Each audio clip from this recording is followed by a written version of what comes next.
설교 본문은 여호수아 8장 1절에서 8절까지 말씀입니다. 여호수아 8장 1절에서 8절까지 말씀입니다. 주께서 여호수아에게 말씀하시기를 너는 두려워 말고 낙심치 말라. 너는 너와 함께 모든 군인들을 데리고 일어나 아이로 올라가라. 보라, 내가 아이 왕과 그의 백성과 그의 성읍과 그의 땅을 내 손에 주었노라. 너는 여리코와 그곳의 왕에게 했던 것처럼 아이와 그곳의 왕에게도 행할지니라. 그곳의 탈취물과 가축만 전리품으로 너희 것을 삼을지니라. 너는 성읍 뒤에 복병을 둘지니라 하시더라. 그리하여 여호수아와 모든 군인들이 아이를 치러 올라가려고 일어나더라. 여호수아가 힘센 용사 3만 명을 뽑아 밤에 그들을 보내며 그들에게 명하여 말하기를, 보라, 너희는 성읍 뒤에서 성읍을 향하여 매복하고 성읍에서 너무 멀리 가지 말고 모두가 준비하라. 나와 함께한 모든 백성은 성읍에 접근하다가 그들이 처음처럼 우리를 치러 나오면 우리가 그들 앞에서 도망치리라. 이는 그들이 우리를 쫓아 나올 것임이라. 우리가 그들을 성읍에서 끌어내리니 이는 그들이 말하기를 그들이 처음과 같이 우리 앞에서 도망친다 할 것임이라. 그러므로 우리가 그들 앞에서 도망치리라. 그때 너희는 매복한 곳에서 일어나 그 성읍을 점령하라. 주 너희 하나님께서 그 성읍을 너희 손에 넘겨주시리라. 너희가 그 성읍을 빼앗으면 그 성읍에 불을 놓을지니라. 너희는 주의 명령대로 행할지니라. 보라, 내가 너희에게 명령하였느니라 하더라. 설교 제목은 패배의 골짜기에서 회복할 때 일어나는 일입니다. 패배의 골짜기에서 회복할 때 일어나는 일. 여리코에서 탐심으로 문제를 일으켰었던 아칸이라는 자가 있었습니다.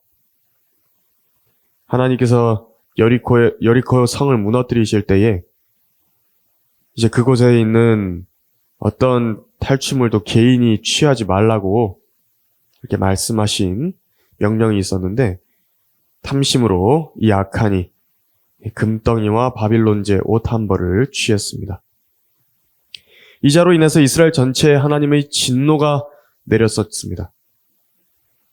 그런데 이스라엘과 여호수아는 하나님의 명령에 따라서 아칸에게 이렇게 징계를 집행을 했고, 그들과 하나님과의 관계에 있어서는 잘 회복이 되는 장면이 이제 여호수아 7장에서 나온 것입니다.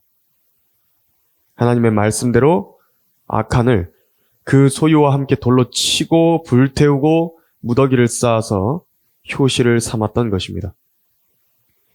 그러나 이스라엘의 전체 군대에게든 하나님의 교회에게든 각 개개인에게든 죄에 패배하여서 그 결과가 스쳐 지나간다라고 한다면요, 하나님과의 관계가 회복되는 것은 이제 예수 그리스도의 피를 통해 또 하나님의 방법을 통해서 그렇게 회복이 될 수 있습니다. 그렇지만 그 죄가 한번 이렇게 스쳐 지나가서 끼쳐진 영향력이라든지 결과라든지 그 심겨진 죄의 씨앗까지도 원래 다시 자리로 자연스럽게 회복되지는 않습니다. 그것이 아주 무서운 거죠. 이게 죄의 무서움입니다. 아담 자신이 하나님께 범죄해서 선과 악의 지식의 나무에서 나는 열매를 먹었습니다. 하나님께 죄를 지었는데 창세기 3장에서 하나님께서 양의 옷을 다시 입히심으로써 그의 죄는 덮어주셨고요. 하나님과의 관계에서는 죄의 문제가 일단락되었습니다.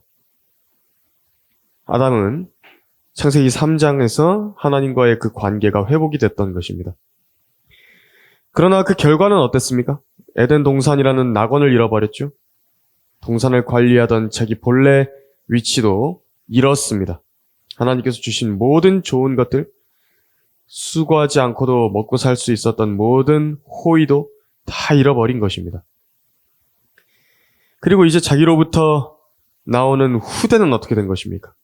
모두 다 그 죄의 본성이 깃들어 있는 그 몸을 가지고 태어나야만 하는 그 일이 생겨버린 것입니다. 죄가 세상에 들어옴으로 인해서 모든 사람이 또 죄를 짓게 된 것이고 사망이 모든 사람들에게 전달되었습니다. 이 죄의 결과에 대한 회복을 어떻게 아담 한 사람이 감당할 수 있겠습니까? 이렇게 큰 이 죄의 결과를, 이 영향력을 사람 하나가 어떻게 다 혼자 회복을 할 수 있죠? 아담만 그런 것이겠습니까? 우리 각자도 죄를 지을 때에는 자기 혼자에게만 사실 그 영향이 미치는 것 같지만 그렇지 않습니다. 죄가 간접적으로 바깥쪽으로 나가게 되죠. 그리고 사람들에게 영향을 줍니다. 그 영향을 받은 사람들을 다시 바로잡고 되돌린다는 것은 아주 어려운 일입니다. 모든 사람의 죄도 마찬가지입니다. 그리고 이것이 바로 지옥의 불에서 영원히 태워도 갚지 못할 삭시인 것입니다. 그럼에도 불구하고 하나님께서는 자신과 관계가 회복된 사람들을 향해서 이제 1절처럼 도전을 하시고 힘을 주시는 것입니다. 죄를 지었지만 그 영향력이 뻗어나갔지만 하나님과의 관계가 회복된 사람들은 1절처럼 너는 두려워 말고 낙심치 말라. 너는 일어나 올라가라. 말씀하신 대로 도전하시는 것입니다. 지금 이스라엘이 치려고 하는 아이 성은요, 하나님의 계획 안에서 반드시 정복되어야 하는 죄의 성읍이었습니다. 모든 성도들에게는 이렇게 하나님께서 각자에게 함락시키기 원하시는, 정복하기 원하시는 죄의 성읍이 있는 것입니다. 도중에 실패를 많이 하겠죠. 좌절하는 반복이 일어날 수 있습니다. 죄에게 패배해서 두려움과 낙심 가운데 주저앉을 때가 있다 하더라도 하나님께서 원하시는 것은 거기서 그냥 머물러 있는 것이 아니라 자신의 성도들이 영적 근성을 갖고 그 성을 완전히 정복하기를 원하시는 것입니다. 그리고 할 수 있다면 최대한 이전의 모든 죄로 인해서 온 그 결과들과 영향력들, 그 흉터, 갈퀴들, 그 허물들, 그 모든 것을 치우고 메우고 또 레이저로 흉터 제거 수술을 해서 본래 모습으로 회복하기를 바라시는 것입니다. 회복의 과정이라는 것은 결코 쉬운 일이 아닙니다. 여호수아의 아이성 정복에는 바로 그 회복의 과정 가운데 어떤 그 길목들이 있는지, 어떤 사건들이 있는지를 영적으로 교훈을 받을 수 있는 그 장면이 나타나 있습니다. 함께 여호수아 8장을 살펴보시면서 배우도록 하겠습니다. 회복을 위한 관문 첫 번째로 먼저 골짜기 밑으로 내려가야 했습니다. 회복을 위해서 골짜기 밑으로 내려갔던 것입니다. 9절에서 13절을 읽어보면 그러므로 여호수아가 그들을 보내니 그들이 매복할 곳으로 가서 아이 서편 베델과 아이 사이에 머무르더라. 한편 여호수아는 그 밤에 백성 가운데서 유숙하니라. 여호수아가 아침에 일찍 일어나서 백성들을 점호하고 그와 이스라엘의 장로들이 백성에 앞서 아이로 올라가니 모든 백성 즉 그와 함께한 군인들도 올라가 접근하여 성읍 앞에 이르러 아이 북편에 진을 치니 그들과 아이 사이에는 한 골짜기가 있더라. 그가 약 5,000명을 택하여 그 성읍의 서편 베델과 아이 사이에다 매복시키고 백성을 배치했으니 모든 군대는 성읍의 북쪽에 있고 성읍의 서쪽에는 그들의 매복병들이 있더라. 여호수아가 그 밤에 골짜기 가운데로 들어갔더라 라고 써 있습니다. 그러니까 아이성이 이렇게 성벽이 이렇게 있으면 반대편에 지금 이스라엘의 주력 부대가 있고 그 가운데가 이렇게 골짜기로 낮은 곳이 있는 것입니다. 지금 여호수아는 이 골짜기 밑으로 그 밤에 들어갔다라고 합니다. 죄인이 하나님 앞에 자비를 얻는 방법이 성경에 나오는데 그것은 하나밖에 없습니다. 통회하고 또 겸손한 영을 지니는 것입니다. 자신을 낮추는 것이죠. 이 교회라는 것은 그런 사람들이 모인 곳입니다. 죄인들이 모였고 하나님의 자비를 바라면서 모인 것입니다. 우리에게 베풀어진 하나님의 어린 양의 그 희생을 기억하며 하나님 앞에 경배로 나아가는 것입니다. 근데 이 점을 이 죄인들이요 간혹 잊어버리고 그래도 자신이 이 사람들 가운데서는 조금 더 낫다. 하나님 앞에 내세울 것이 있다. 다른 일보다 조금은 깨끗하다라고 비교하면서 자고하는 순간부터 바로 그 사람을 통해서 교회가 망가지기 시작하고 성도들은 상처를 받기 시작하고 믿음이 파괴되는 것입니다. 이런 사람이 드리는 예배, 하나님께서는 받지 않으시고 오히려 하나님께서는 그런 사람을 대적하신다 말씀하셨습니다. 하나님께서는 교만한 자들을 대적하시고 반대로 겸손한 사람들에게는 은혜를 부어주신다라고 말씀하셨습니다. 교회에서 하나님께 대한 여러 가지 은사로 주님을 섬겨야 됩니다. 주님께서 실제로 교회를 섬기게 하시기 위해서, 하나님을 섬기게 하시기 위해서 교회에 여러 가지 은사들을 부어주십니다. 형제자매들이 이제 모이는 것입니다. 그런데 그런 은사를 받아서 주님을 섬기다 보면요, 그런 낮은 위치들 가운데 있지만 우리가 그 가운데서 조금 높은 위치에 올려지게 되는 때가 있습니다. 들어 올려질 때가 있는 것입니다. 왜냐하면 그 수고가 하나님께 인정받기 때문이고 하나님께서 일부의 영광을 그 사람들로 땅에서 잠깐 맛보도록 하시는 부분들이 있는 것입니다. 그런데 여기서요, 그 틈을 타서 자기가 원래 어떤 자비를 입었던 사람인가, 이것이요 희미해진다고요. 그럼 점점 다른 사람들보다 자신을 낮게 여기게 되다가 교만해져서 타락으로 들어가 버리는 경우들을 종종 보는 것입니다. 특히 드러난 죄의 연루가 되는데, 다른 사람들에 대해서는 그 죄에 대해서 강력하게 이렇게 비평을 하고 정죄를 하더라도 그 자신에게는 마음으로부터 그 성경의 잣대를 들이대기를 거절하는 것입니다. 하지 않습니다. 마음의 변화를 받고 회개하고 돌이키는 겸손을 하나님께 보여야 되는데 계속 자신한테는 유예를 주는 것입니다. 다른 사람에 대해서만 판단만 하는 겁니다. 이렇게 되면 그 사람은 높아진 마음 가운데서 하나님을 대적하게 되고 결국 그 죄가 드러납니다. 하나님께서 그런 사람들 싫어하시는 것입니다. 회중 가운데서 쫓아내시는 겁니다. 그래서 주님을 섬긴다고 하는 어떤 사람들 중에서 잘 섬기다가, 심지어 설교자들 가운데서도 주님을 잘 섬기다가 심각한 죄에 연루가 돼가지고 쫓겨나는 사람들이 있습니다. 강단에 그 사람이 어떻게 섰던 것이죠? 그 이유가 있는 것입니다.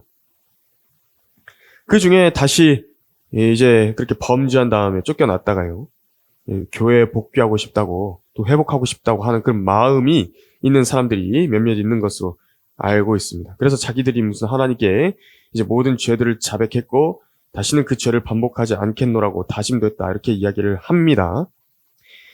하지만 이것을 그냥 다 믿어주는 거 아닙니다. 이 하나님께 지은 죄들에 대해서는 자백해서 하나님과의 관계가 회복됐을지 몰라도요, 그런 죄들이 하나님께만 해당되는 것이 아니기 때문에 그렇습니다. 사람들에게도 죄를 지었죠. 형제 자매들에게도 실망을 안겨줬고 그들의 믿음을 파괴했고 또 그들의 사랑과 또 신뢰에 대해서 죄를 지었던 것입니다. 잘못한 것이죠. 그러면은 하나님께만 해야 되는 게 아니고 이 성도들에게도 자신의 죄를 이렇게 잘못했다라고 시인할 줄 알아야 되는 것이죠. 그것이 이제 회개에 합당한 열매가 되는 것인데, 근데 왜 그런 사람들이 가끔 그런 사람들의 사례를 보면 어떻게 하냐면요, 마치 교회가 자기들에게 좀 아쉬운 것이 있는 양 생각을 합니다. 교회에서 그래서 자기에게 직접 연락을 좀 줬으면 좋겠다, 자기들을 찾아와 주길 바란다. 그것은 회복을 원하는 사람의 자세가 아닌 것입니다. 죄를 지은 사람이 그렇게 해서야 되겠습니까? 여호수아는 패배를 경험했던 아이성에 이제 읽은 본문처럼 군대를 배치해 놓았었고요. 그리고 아이성읍과 이스라엘의 주력 부대 사이에 놓여져 있는 골짜기 밑으로 내려갔습니다. 이것은 이제 고대의 성읍을 대적해서 싸우는 공성전에서 일종의 도전과 도발을 한 것입니다. 비슷한 경우가 있었죠. 그 엘라 골짜기에서 다윗과 골리앗의 전투 때인데, 그때도 엘라 골짜기에 골리앗이 내려와서 이스라엘에게 일기토를 신청을 했습니다. 여호수아는 다시금 아이의 전투를 수행하기 위해서, 그러니까 7장에서, 여호수아 7장에서 아이성 전투에서 패배했기 때문에 이번에는 다시금 자신이 그 전투를 수행하려고 골짜기로 내려가 자신을 드러내 보였던 것입니다. 그냥 아이 왕을 대면하려 한 것입니다. 여기서 자신을 드러내 보였죠? 골짜기 아래에서. 아이 왕은 그 모습을 봤습니다. 그리고 생각을 했을 겁니다. 패배자 주제에 다시 덤벼드는 무모한 모습을 보라고 말입니다. 이것이 이제 적절한 반응을 이끌어냈는데 거기 14절에서 아이 왕이 그것을 보자 이렇게 써 있습니다. 그들이 서둘러 일찍 일어났다 그랬고요. 백성을 대항해서 나왔다라고 써 있습니다. 여호수아가 마치 낮은 골짜기로 내려간 것처럼 만일 어떤 성도가 지금 죄에 패배하거나 실수하거나 잘못을 저지른 상태에 있다라고 한다면 낮아져야 되는 것입니다. 낮은 곳으로 내려가야 됩니다. 자신의 마음 상태를 낮춰야 맞습니다. 자신이 잘못이 있는데, 죄가 있는데 그것을 자신의 여지를 남겨놓고 있다라고 한다면요. 결과적으로 회복을 가로막는 일이 되는 것입니다. 그래도 저 사람 잘못했다고. 그래도 누구는 뭐 이렇게 잘못했다고. 다른 사람의 잘못을 들춰내면서 자기는 조금 덜 잘못한 것인 양 그렇게 여지를 남겨두는 것입니다. 이건 자신의 마음의 상태를 낮추는 것이 아닙니다. 구원을 받기 위해서 하나님께 대한 회개를 하는 것도 마찬가지입니다. 어떤 사람이 예수님을 구주로 믿으라고 이렇게 말을 들으면요. 그래서 당신은 죄인이라고 그렇게 이야기를 하면 그 자신을 낮추기를 힘들어합니다. 뭐냐니까 나도 죄인이긴 하지만 인정은 하는데 그래도 하나님도 죄에 대해서 책임이 있으시지 않습니까? 왜 마귀가 이불을 유혹하도록 내버려 두셨습니까? 왜 죄가 세상에 들어오는 걸 허락하셨습니까? 그렇게 말을 하는 것입니다. 한켠에 딱 불만을 갖고 억지로 그 골짜기 가운데로 내려가는 것입니다. 그래서 회복을 어렵게 만듭니다. 아직 자기 지식 부족으로 규명하지 못한 문제에 대해서도 의혹을 가지고 있으면서 그것을 회복을 할 것이라고 생각하면 안 됩니다. 자기 죄와 자기 문제에 대해서 지금 집중을 해야지. 그래서 그것을 해결하기 위해서 낮아지고 마음을 겸손하게 해야 되는 것이지. 그렇게 하는 것은 자세가 틀린 것입니다. 여호수아를 보십시오. 지금 이런 문제가 일어난 것에 대해서 아칸을 탓하지도 않았고 하나님을 탓하지도 않았습니다. 오직 지금 골짜기에서 자신이 내려가야 되는 그 골짜기에만, 자신의 임무에만 철저하게 집중을 했습니다. 그래서 여러분들께서도 분별력을 갖고 계셔야 됩니다. 어떤 사람이 회개를 하는 그 진정성이 있는 것인가? 그것을 볼 때는 마음의 자세와 그 태도가 어떻게 낮아져 있는 것인가? 그래서 봐야 하는 것입니다. 회복을 위한 관문 두 번째로 자기 부인을 통해서 쓰라린 과거를 극복을 해야 되는 것입니다. 14절에서 17절 읽어보면 아이 왕이 그것을 보자 그들이 서둘러 일찍 일어나서 성읍 사람들 즉 그와 그의 모든 백성이 이스라엘 백성을 대항하여 싸우러 정해진 시간에 평원 앞으로 나갔으나 그는 성읍 뒤에 그를 대적하여 매복한 복병들이 있는 줄은 알지 못하였더라. 여호수아와 온 이스라엘이 마치 그들 앞에서 타격을 받은 척하고 광야길로 도망을 치니 그들을 쫓아가려고 아이에 있는 모든 백성이 함께 소집되더라. 그들이 여호수아를 추격하니 성읍에서 멀어지더라. 아이나 베델에는 이스라엘을 쫓아가지 아니한 자가 한 사람도 남지 않았으며 그들이 성읍을 열어놓고 이스라엘을 쫓으니라 하고 되어 있습니다. 여호수아는 처음 아이성 전투에서 패했을 때의 이스라엘의 그 도망치던 모습, 치욕당하던 모습을 그대로 반복하는 척을 해야 했습니다. 이제 아이성의 대적들이 그것을 보고서 성읍을 활짝 열어둔 채로 자신들이 완전한 승리를 거두었다고 생각할 만큼 자만에 빠지게 만들었던 것입니다. 기본적으로 상륙작전이라든지 공성전은 공격하는 쪽과 수비하는 쪽이 있는데요. 공격하는 쪽의 병력의 그 숫자가요, 거의 10배 이상이 차이가 나야지만 승산이 있다라고 전쟁 역사가들은 이야기를 합니다. 그만큼 든든한 성벽을 공략하는 일은 쉬운 일이 아닌 것입니다. 그 성에 있는 병졸들이 스스로 전장으로 뛰어나오게 하는 것만큼 성공적인 전략이 없는 것입니다. 성벽에서 좋은 공격 위치를 차지하여 높은 지대에서 성을 수비할 때는요, 칼과 창과 활로 싸우던 시대에서는 이게 여간에서 뚫기가 안 되는 것입니다.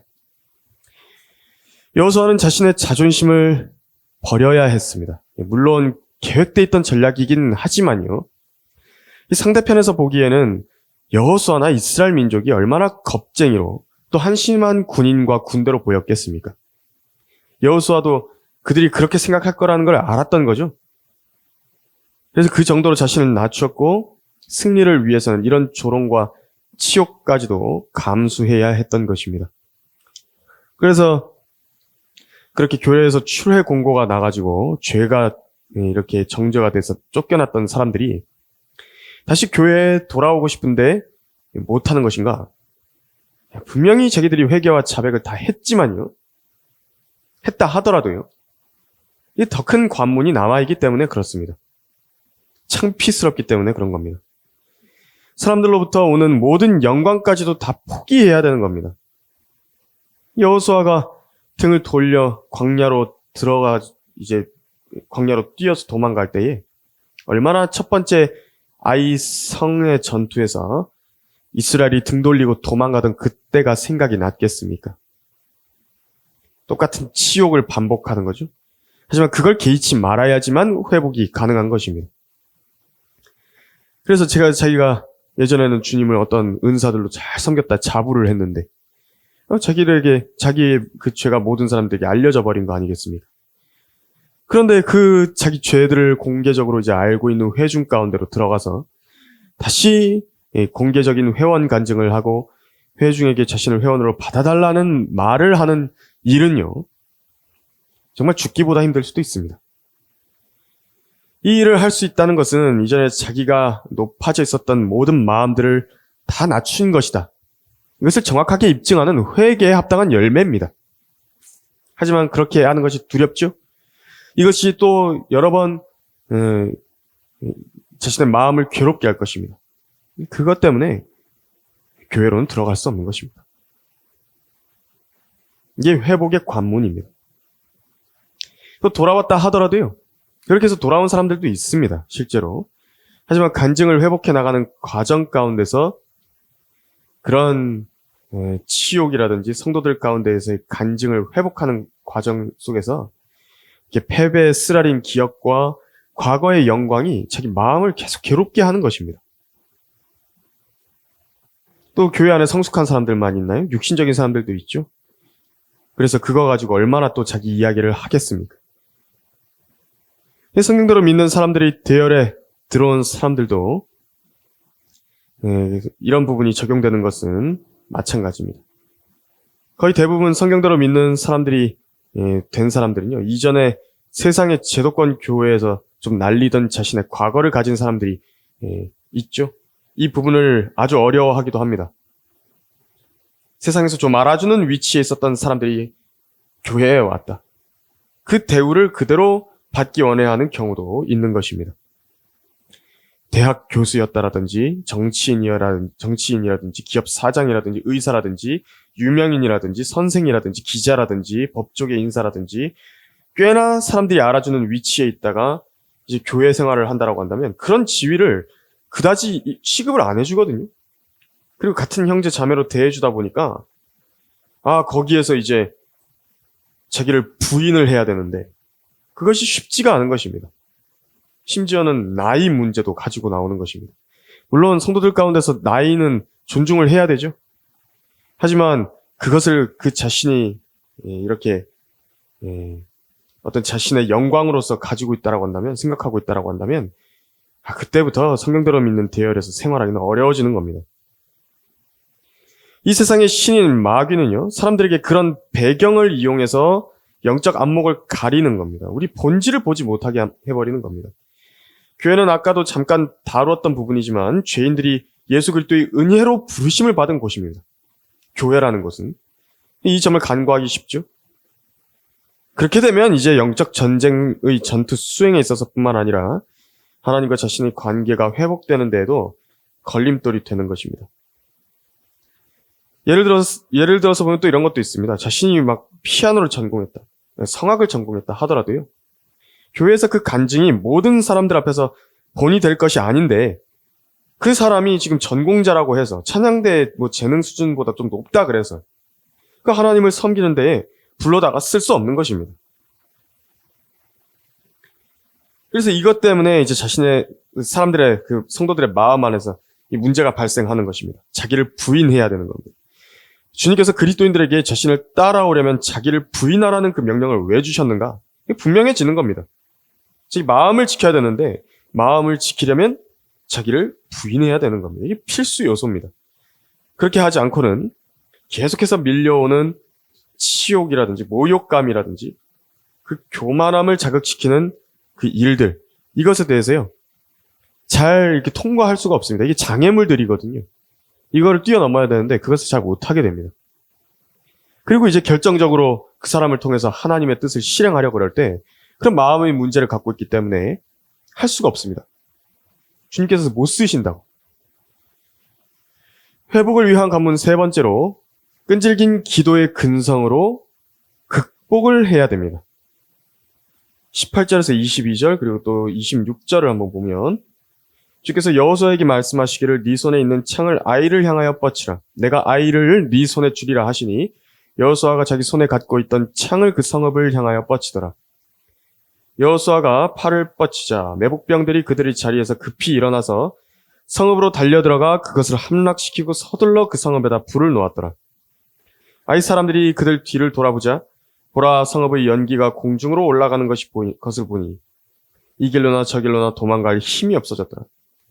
그때 광야에서 도망간 백성이 추격한 자들에게로 돌아섰더라. 여호수아와 온 이스라엘이 매복병들이 성읍을 차지하고 성읍의 연기가 올라가는 것을 보고 다시 돌이켜 아이 사람들을 죽이니라. 그 나머지가 성읍에서 나와 그들을 치니 그들이 이스라엘 중간에 들어있어 얼마는 이 편에 얼마는 저 편에 있더라. 이스라엘이 그들을 쳐서 그들 중 그 누구도 남아있지도 도망하지도 못하게 하더라. 여호수아는 아이의 거민을 완전히 멸하기까지 창을 폈던 그의 손을 거두지 아니하였더라. 어렸을 적에 무릎을 꿇고 손들고 있는 체벌을 당해본 기억이 있으십니까? 팔을 들고 있으면 처음에는 좀 버틸만 하다가도 10분도 채 넘어가기 전에 어깨와 팔이 당기기 시작하고요. 몸을 비비 꼬게 되는 것입니다. 이건 구약적인 기도의 자세가 이렇게 팔을 들고 있는 것이었는데, 근데 여기서 이제 여호수아가 자신의 창을 든 팔을 뻗어서 이제 아이를 향한 것입니다. 기도의 모습을 예표적으로 그림으로 보여주는 거죠.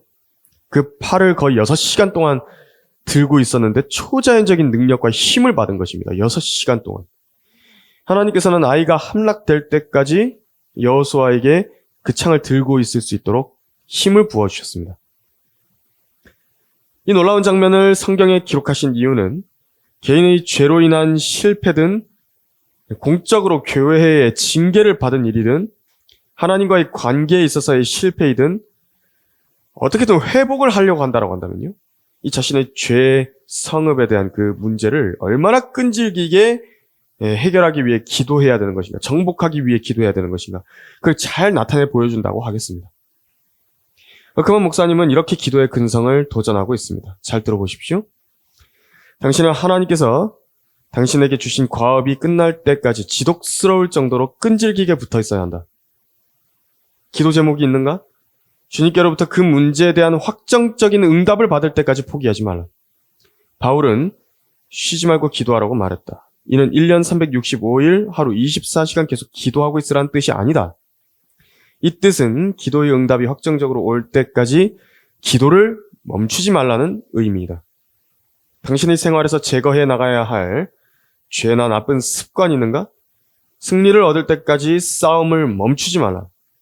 누군가는 그런데 러크만 형제님, 노력하고 또 노력했지만 전혀 나아지지 않아요 라고 말할지 모른다. 그러나 확실한 것은 당신이 포기하면 절대로 승리를 얻을 수 없다는 것이고, 반대로 절대로 포기하지 않는다면 언젠가 반드시 승리를 쟁취할 수 있게 된다는 것이다. 바로 이것입니다. 우리가 하는 전쟁은 이렇게 근성이 있어야만 할 수 있는 전쟁입니다. 이것이 바로 영적 근성입니다. 아이에서 첫 패배를 맛본 후에 여호수아는 다시 일어났는데요. 만일 그가 두 번째 또 아이에서 패배했다 하더라도 다시 일어나서 아이에서 싸웠을 것입니다. 세 번째 패배했다 하더라도 다시 일어서서 아이를 대적해서 싸웠을 것입니다. 창을 든 팔, 이것은 아이를 향해 뻗쳐져 있는 이 팔은요, 바로 그 의인의 강력한 의지를 보여주는 것입니다. 성경은 말씀하시기를 의로운 사람은 7번 넘어져도 다시 일어나나 악인은 재앙으로 인하여 넘어지리로다 말씀하셨습니다. 그래서 그 의지의 표현을요, 하나님 앞에 기도로 직접적으로 말씀을 드려야 됩니다. 제가 이 부분이 잘 안 됩니다. 제게 이런 마음이 자꾸 듭니다. 제가 저의 죄로 인해서 마음이 괴로운 부분이 이 부분인데 계속 반복이 됩니다. 근데 제가 이것을 고치기 원합니다. 기도로 하나님과 단둘이 있게 된다고 한다면 그때 우리가 못할 말이 무엇이 있겠습니까? 친구에게도, 배우자에게도, 담임 목사에게도, 형제 자매에게도 못할 말들을 하나님 앞에 고백드리는 것입니다. 자기를 부인하는 부분 중에서 어떤 것이 가장 힘든 것인가? 그 마음속 깊은 말들을요, 주님께 기도로 알려드리는 것입니다. 그러면 그 기도를 한 것 자체만으로도요, 사실 많은 부분이 해결이 됩니다. 그리고 끈질기게 그 창을 펼친 방향성을요, 그 성을 향해서 향해 있어야 되는 것입니다. 대적하려 하는 강력한 그 성읍을 무너뜨리기 위해서, 그 회복을 위해서, 복귀를 위해 거기에 집중해야 되는 겁니다. 이렇게 하는 것이 우리 각자에게 최고의 유익이 되는 것입니다. 마귀는 계속해서 눈을 다른 곳으로 돌리게 하고 뻗어야 할 창의 위치를 돌리게 할 것입니다. 그래서 동료 그리스도인들에게 돌릴 것이고 하나님께서 받으신 연약한 지체들을 향해서 돌릴 것입니다. 혹은 자책에 빠져서 자신에게 돌리게 한다든지 하나님을 탓하면서 하나님께 돌리게 할 것입니다. 마귀에게 영원한 패배자로 남게 되는 것은 그런 자세를 취하고 있으면 되는 것입니다. 내 자신이 세상이 보기에는 비천해지고 아무것도 아니게 된다 할지라도, 사람의 영광을 다 잃어버린다 할지라도, 여러 사람들로부터 손가락질 당하고 바보 취급당하고 위선자라고 죄인이라고 그렇게 취급당하게 되는 한이 있더라도, 또 육신의 안일함을 잃어버린다 할지라도 하나님 앞에 의롭고 옳은 일을 하기 위해서, 내 죄의 허물들을 다 거두어서 불살라버리기 위해서 거룩함을 향해 가는 것이 비교할 수 없이 좋은 선택을 하는 것입니다. 그것을 하지 않는 것은요, 계속 그 죄의 구렁텅이 아래 머물러 있는 것은, 패배자로 머물러 있는 것은 그것만큼 더 슬픈 일은 없습니다. 저도 오랜 동안 저희 영적 문제로 인해서 교회에 출석하지 못하고 있었던 때가 있는데, 그런 시간이 오래 길어지는 것은요, 자기에게 어느 면으로 보나 손해입니다. 물론 사람으로부터의 영광은 잃지 않을 수도 있고 상처는 받지 않을 수 있을지 모르지만, 조금 피해갈 수 있을지 모르지만, 편할지 모르지만, 하나님 앞에 온전한 경배의 회복이 이루어지고 온전한 사람이 되게 하는 데는 완전히 실패해버리는 겁니다. 자신의 영적인 문제를 놓고 끈질기게 기도해야 됩니다. 하나님께서 주시는 회복을 완전히 경험해야 합니다. 설교의 결론을 맺겠습니다. 고린도전서에서도 고린도 교회에서 자기 아버지의 아내와 동침했던 한 사람이 나오죠. 고린도 교회에 요구됐던 게 뭐냐니까, 성경대로 그런 자를 사탄에게 넘겨주라, 모임 가운데서 쫓아내라, 그 일이었습니다. 이 일은 하나님께서 보시기에 가장 합당하게 바로 잡혔고요, 고린도 교회는 바울의 서신에 순종했습니다. 그렇게 죄지었던 사람 역시도 수년이 지나서 정말 그 사람이 회개에 합당한 열매를 맺게 되었을 때, 고린도 후서에서는 이런 말씀으로 그를 받아들이라고 말씀을 하셨습니다. 그런 사람은 다수에 의하여 책망받는 것으로 충분하니 그러므로 너희는 오히려 그 반대로 그런 사람을 용서하고 위로하여야 하리니 그래야 아마 그가 더 심한 슬픔에 빠지지 아니하게 되리라. 이 때문에 내가 너희에게 권고하노니 너희는 그를 향한 너희의 사랑을 확인하라 그랬습니다. 고린도후서 2장 6절에서 8절까지. 이 고린도 교회에서는 매우 진지하고 성실하게 그 자에 대한 조치를 다 취했습니다. 쫓아낼 땐 쫓아냈고 회개했을 땐 받아준 것입니다. 패배의 골짜기와 수렁 속으로 내려가서 절망과 사망 속에서 자기 여생을 보내야 하는 것은 더 끔찍한 일입니다. 사람들에게 잠깐 비방당하는 것보다 더 끔찍한 일이라고요. 하지만 거기서 회복할 수 있는 길과 그 방법, 오늘 설교에 나온 대로 이 아이성 전투를 다시 한번 기억하는 것입니다. 개인적으로도 어떤 죄에 대해서도 얼마나 끈질긴 기도가 필요한 것인지, 죄 가운데서 회복하는데 얼마나 많은 근성이 발휘해야 되는 것인지를 유념하시길 바랍니다.